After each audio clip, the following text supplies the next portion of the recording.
আনন্দিত হৈছোঁ কাৰণ ভাৰতবৰ্ষৰ ৰাইজে মোদীক দ্বিতীয়বাৰ বিচাৰিছে কাৰণ মোদীৰ দ্বাৰা ভাৰতবৰ্ষৰ আত্মসন্মান সংস্কাৰ চব বৃদ্ধি পাইছে।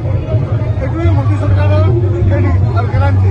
আজি আপোনালোকে যিটো আনন্দ উপভোগ কৰিছে কিমান মানুহে একগোট হৈছে? ইয়াত আমাৰ 2000 মানুহ হৈছে আৰু বহুত মানুহ গোটেই আমাৰ মণ্ডল কৰি আছে। টোটেল 5000 মানুহ এইটো আমাৰ গৌৰীপুৰ মণ্ডল। আজি ৰেলীৰ নেতৃত্ব কোনে দিছে? আজি ৰেলীটো গৌৰীপুৰ দিছে, যুৱ মৰ্চা আছে, মহিলা মৰ্চা আছে, সকলোৱে মিলি দিছে। কি আহ্বান জনাব আগন্তুক 5 বছৰৰ কাৰণে? আগন্তুক 5 বছৰত ভাৰতবৰ্ষত শান্তি সমৃদ্ধি আৰু আত্মনিৰ্ভৰশীল ভাৰতবৰ্ষ বিশ্বগুৰু হ'ব বুলি আশা ৰাখিছোঁ। গৌৰীপুৰ মণ্ডলৰ সম্পাদক আজি আমি নথৈ আনন্দিত। আমি গৌৰীপুৰৰ কাৰ্যকৰ্তা গোটেই ভাৰতবৰ্ষৰ ভাৰতীয় জনতা পাৰ্টিৰ কাৰ্যকৰ্তা নথৈ আনন্দিত। দ্বিতীয়বাৰৰ কাৰণে ভাৰতবৰ্ষৰ প্ৰধানমন্ত্ৰী নৰেন্দ্ৰ মোদী ডাঙৰীয়া আজি সমৰ্থন কৰিছে আৰু আমাৰ এই NDA চৰকাৰত আগন্তুক দিনত ভাৰতবৰ্ষত বহুত ধুনীয়া কাম হ'ব বুলি আমি আশা ৰাখিছোঁ।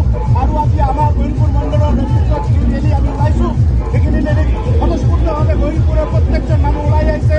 ইয়াৰে স্পষ্টভাৱে বুজা যায় যে নৰেন্দ্ৰ মোদী ডাঙৰীয়াৰ নেতৃত্বত মানুহে বিশ্বাস কৰে আৰু আগন্তুক দিনত ভাৰত বিশ্বৰ তৃতীয় বৃহৎ শক্তিশালী দেশ হিচাপে গঢ়ি উঠাব নৰেন্দ্ৰ মোদী।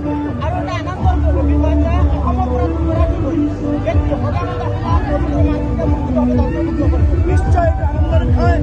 সৰ্বানন্দ সোণোৱাল ডাঙৰীয়াৰ নেতৃত্বত কেন্দ্ৰীয় চৰকাৰৰ আগৰ যিটো মিনিষ্ট্ৰী আছিল সেই নেতৃত্বত বহুত ধুনীয়া কাম হৈছে আৰু এইবেলিও আমি আশাবাদী যে সৰ্বানন্দৰ নেতৃত্বত বহুত ভাল কাম হ'ব।